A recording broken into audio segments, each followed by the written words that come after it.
Riviero 311.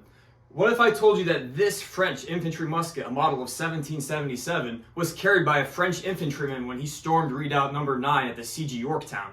What if I told you that that same infantryman used this same musket when he was led by a young French officer, Napoleon Bonaparte, when they stormed British positions outside of Toulon, France?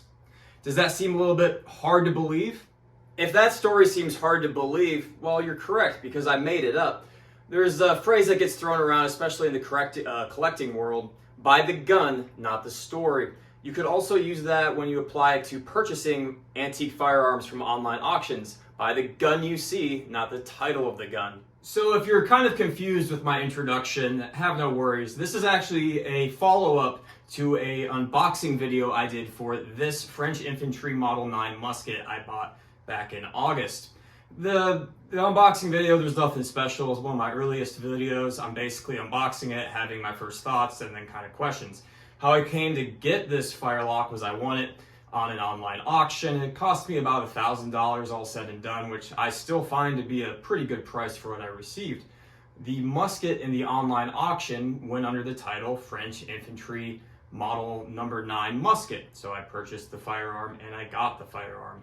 Since then, I've learned a little bit more about French Model 1777s-9s, but I've also have more questions that have been brought up about this specific firelock in general.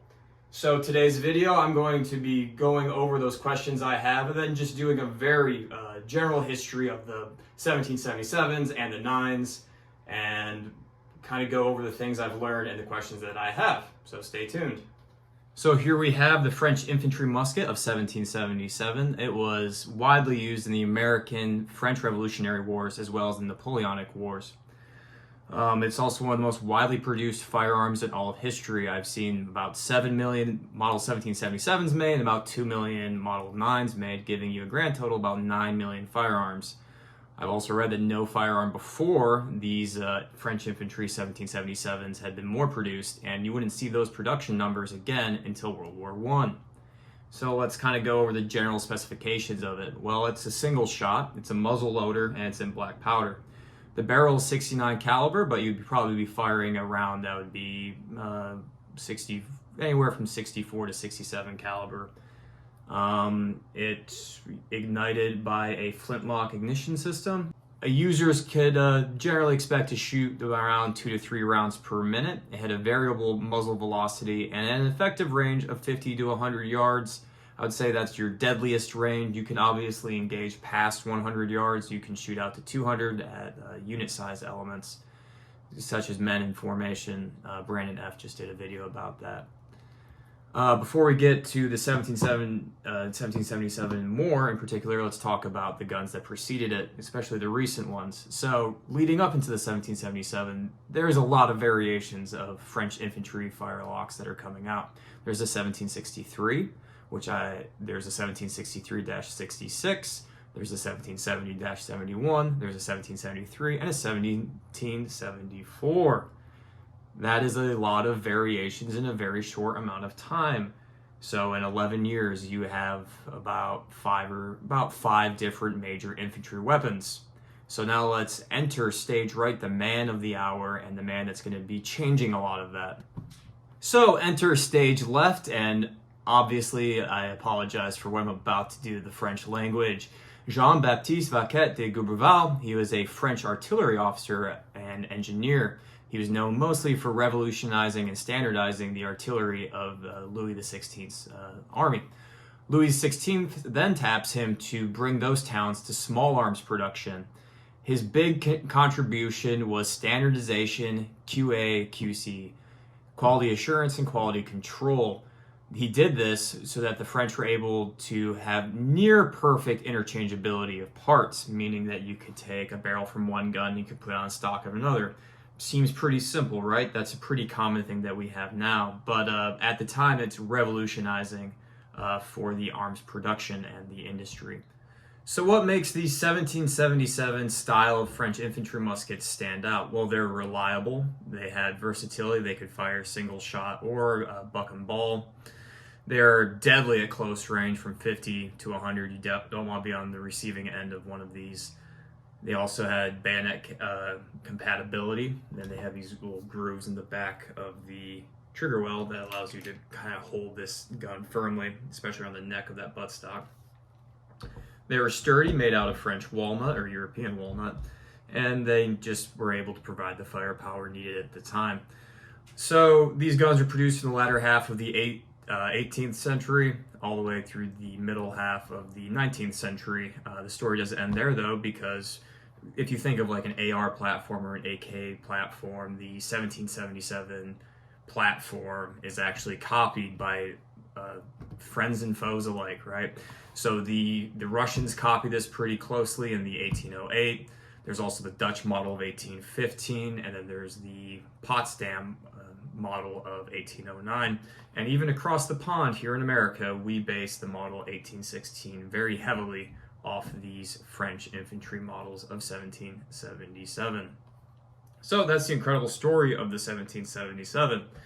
That's what I thought I had purchased. Well, when I went and purchased this firearm online, it said it was a Model 9. I was like, all right, so I just kind of had very general knowledge. I was still waiting on my primary source of information, which was this book, French Military Small Arms. This is kind of what I use as a reference. Still waiting on this book to show up, so I was like, oh, you know, for $1,000, I can basically purchase a French 1777-9. And then the musket arrived a few months ago. I did my unboxing video. Some things stood out to me, and then I kind of left it alone. And then a comment came to my YouTube section, so let's go over that right now. So the comment goes, excuse me if I may be rude, but I think your Charleville, which is what I originally referred to it as an improper term for a number 9. Charleville is an Americanization. We just call them all Charlevilles. He says, has something strange. Authentic, you say, maybe, but probably not French. More likely Belgian made. Why? Some very important details. The stock looks very good, but it hasn't the typical boxwood pin near the butt plate. From the beginning of the 19th century until 1886, all, I would assume what he means is muskets, rifles, made in France for the army had this pin, marked RF, République Française, until 1804, or EF for Empire Française. For the number 9 muskets. I don't like either the fact, given the very condition of this musket, that there is not a single mark engraved. All number 9s have model 1770 on the rear tang of the barrel, the manufacture date on the left, proof marks and inspection marks, and so on. The lock itself has the name of the manufacturer clearly engraved on 2 lines, manufacturer, imperial, and under its name, so forth. I actually had that in my French 1766 musket. You can see it was made at Charleville. And all the metallic parts have the inspector's mark. It seems like your musket doesn't have any of these features. So let's go through right now what he's talking about. The box pin, we'll start with the stock. Yeah, the stock does look very, very nice. And the boxwood pin near the butt plate would be right here. So it would be a circle cut out of wood, put in there, and it would have RF or EF. And as you can see, mine does not have that. It does also not have any markings on the lock plate. It does not have any markings on the barrel tag, and it does not really have inspector's marks on anything. So I kind of noticed that. It stood out to me when I purchased it, but then, like I said, I kind of put the gun away and didn't really think about it. So yeah, I mean, he's right. Like, there's nothing for me to say on that. I got no argument with with what he said. I think he's completely correct. And when I did get my French Military Small Arms book, I was able to go through and basically realize that everything is a little bit off about this gun. So let's take a closer look at some of the questions I have about the firearm. So I have it upside down right now. You can see that there is a L right there, and then I have a 7 on the lower barrel band. And that's basically void of other marks, right? The rammer actually has some sort of mark. I don't know if that's just like the metalworking or what that is. But in general, yeah, it is very much limited in marks or anything telling me what it is. It seems to be something right there. Can't really make that out. And then if we come back to the lock, I'll show you the lock. And if we put it up on top, you can see the DT. Something that stands out to me, obviously, is right here in this barrel tang. That does not appear to be either the original stock or the original barrel. This stock should just basically mirror the curvature of that rear barrel tang, and mine doesn't. And then if we come back here to my buttstock, I have looks like an IP, or I don't know if that's a mark. So yeah, it's definitely void of markings. So the next step I'm gonna do is I'm just gonna take it apart, and we're gonna look underneath the barrel. We're gonna look behind the lock, and we're gonna see what we find out and to see if anything else pops out. So here it is, more or less disassembled. The only part that I wasn't able to get off was the lock, the side plate of the lock plate. I don't feel like jamming anything sharp in there to yank it out. There's actually a hole in the wood right there. But yeah, so the only marking on the stock, like I said, is this L. And I see nothing else on the stock for markings. If we look on the inside of the channel of the stock, there's, again, nothing there. And so now I'm going to kind of show you the pieces one by one. Starting with the butt plate, here it is. Again, no markings on this, no markings on the flip side. And it looks very like cast iron, you could say. For the barrel, this is actually where I'm hoping I'll get the most distance out of. So this barrel does have markings. It's got D's and it's got V's down here near the breech. And it looks like the number 4. The D's, the only thing just off the top of my head is that I know that the Charleville Arsenal uses D's on the Revolutionary War era 1766s for their lock, stock, and barrel. It's like a proof mark, but I have no idea. My book, unfortunately, does not show me the bottom of any barrels. There's also this marking at the breech, that DT is what I think it is, or maybe it might be a DI.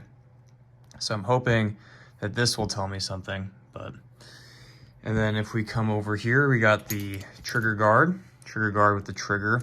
Again, just old machine work, but there's no markings on anything that I can see. I'm kind of hoping with this video that somebody will send this to somebody, maybe in France, or maybe the gentleman that Laurent Devaux, 5617, will know somebody that knows something, or maybe he knows. But yeah, no markings on the trigger guard. We have a 7 on the lower barrel band, nothing on the inside. We have a, I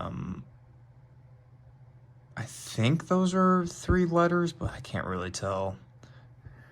And then at our nose cap barrel band, again, nothing. Maybe this is something right here, or that's just being jabbed out. For my ramrod, over here, I have, again, I have seen 1777s that actually did have like markings there. They're easy to read though. My marking does not seem easy to read. And then we're going to be ending with the lock. So this lock, we'll flip it over one more time. You can see that there's no markings on the lock. Except for this might be a marking right here, right forward of the cock right there. No markings, nothing. It doesn't even look like something was scraped off. I don't know how deep that would go. And then if we flip it around, this is reassuring. This is probably the most reassuring part of the whole thing, is I do have the initials right here, OM. So that makes me at least pretty comfortable to say that it's a Charleville, well, sorry, let me correct. It's a model 1777 type firearm. It's probably not a French Charleville or a French 1777. Sorry, I can't turn my Americanness off right for this second. So it's probably not a French made infantry musket. But with 9 million guns made, and they were made at multiple different arsenals to include in Belgium, Turin, and Italy, it could be any of those. So maybe it was like a contract gun out. And yeah, so that's kind of, that is the lock plate. But as you can see, there's not much here to kind of make me feel too comfortable, but hopefully somebody will know something.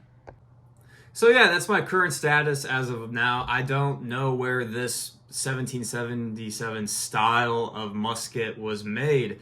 There's a lot of different options I'm going to kind of go through right now. So the muskets were made in 10 different arsenals, 7 in France, you had one in Holland, you had one in Italy, and then you also had one in Belgium. So it could have been one of those, and then when it was out of military service, they just did an exceptional amount of work to take away all the markings, which this seems to be the least likely in a way.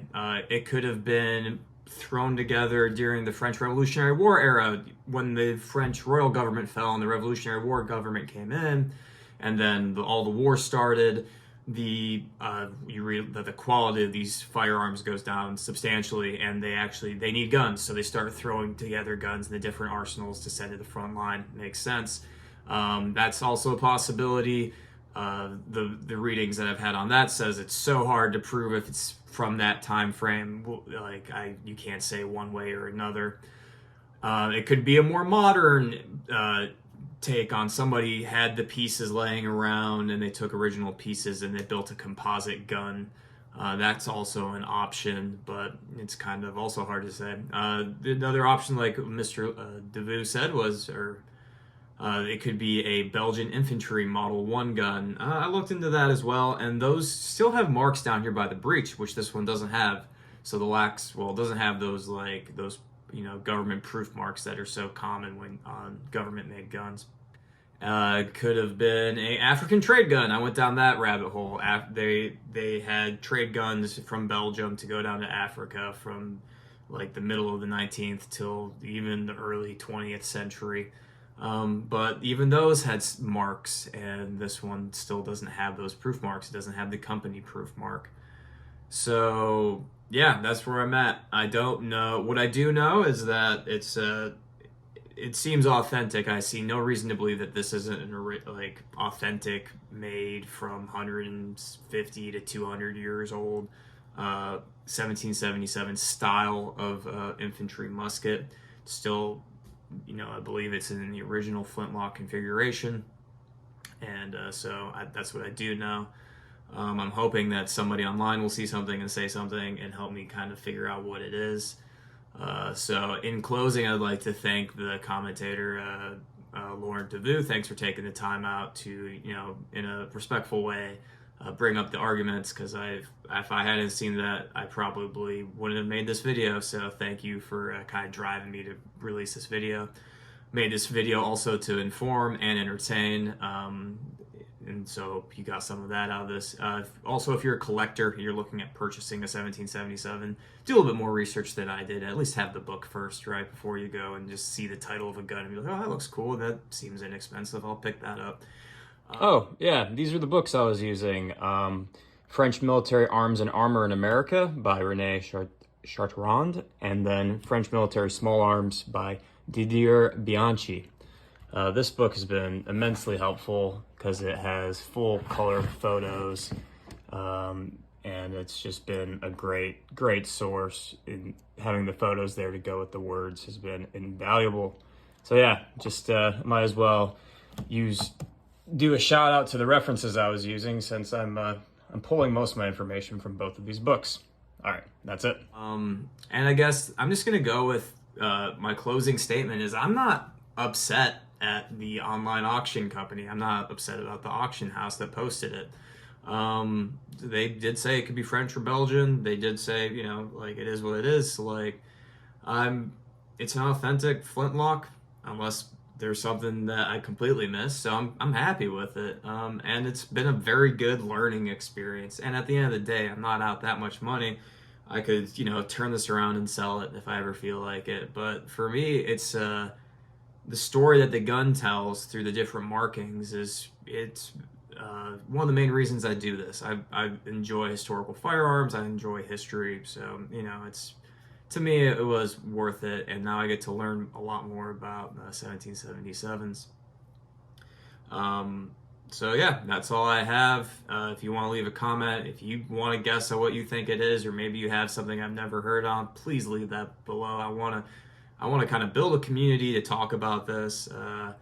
McNally's Musket Missive, he was kind of trying to do things in his channel. He hasn't posted in a while, but I think we can all learn from each other to kind of help solve these sorts of mysteries. And, you know, the more knowledge, the better.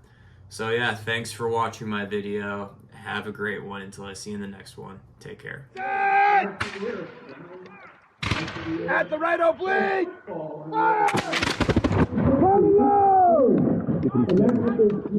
Fire!